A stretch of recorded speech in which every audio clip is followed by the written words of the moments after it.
Hi, and welcome to another video on the A to Z of RC planes. Today I'm going to be talking about internal combustion engines for model airplanes. They're also known as glow engines. So, chances are you will have started to learn to fly in a plane powered by an electric motor, much like this one. But there is a long history of using 2- and 4-stroke engines on RC planes. 2-stroke engines are by far the most popular engines used to power RC model airplanes. They are relatively inexpensive, have a good power to weight ratio, they're easy to start, run and maintain, and if maintained properly will last you for many years. They're known as glow engines as they require a small glow plug to run, and they use fuel which is a mix of methanol, nitromethane and oil, and this is commonly known as glow fuel. So in this video I'm going to take you through some of the basic elements that make up an RC engine. So I have one here, and the main body here consists of the engine case, which houses the piston, and you can see the piston moving up and down. The piston sits inside the engine case, moves up and down inside the combustion chamber. When the piston moves up, it compresses the fuel and air mixture until it ignites, driving the piston downwards and then repeating the cycle. The glow plug is used to ignite the fuel mixture within the combustion chamber, and it attaches to the top of the engine like that. It has a small element that glows red hot when connected to a battery, and this causes the fuel in the chamber to ignite, driving down the piston.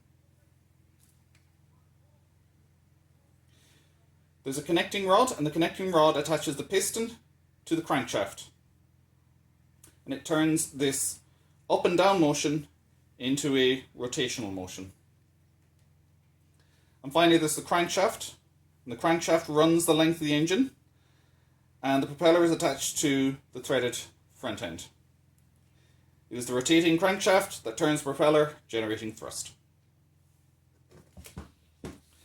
Your engine will also come with a carburetor, much like this one, and it sits on the front of the engine like that. The engine's power is controlled by the carburetor, and it's connected to the throttle servo using this, the throttle arm. And it's within the carburetor that the fuel and air mix before entering the engine's combustion chamber. Air enters the carburetor through the opening at the top, and the amount of air is controlled by rotating the throttle bar. In the fully open position, the engine will be running at full power, and closing the throttle arm reduces the air intake, reducing the power output and therefore thrust. Fuel enters the carburetor through the main needle valve. This is the main needle valve here, and the fuel enters through here. By turning the main needle valve clockwise, you reduce the amount of fuel entering the carburetor, and we describe this as leaning out the fuel-air mixture. By turning it counterclockwise and opening it up, you richen the mixture by letting more fuel flow in. Your engine will also most likely have some form of silencer, much like this one. It is connected to the engine case, and the volume of the silencer is used to help slow the exhaust gases down, which reduces the noise. There is usually a nozzle on the silencer which takes the pressure from the exhaust gases in the silencer and passes it into the fuel tank, helping to ensure there's continuous pressure inside the fuel tank, and that forces the fuel up the fuel line and into your carburetor.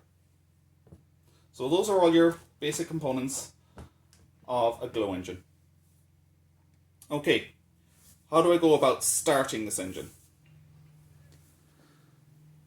To start your engine, one of the first things you need to do is install your glow plug using a glow wrench.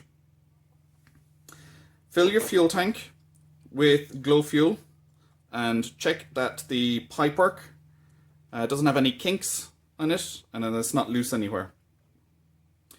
Close off your main needle valve completely by turning it clockwise, and then open it out about 3 or 4 full turns counterclockwise.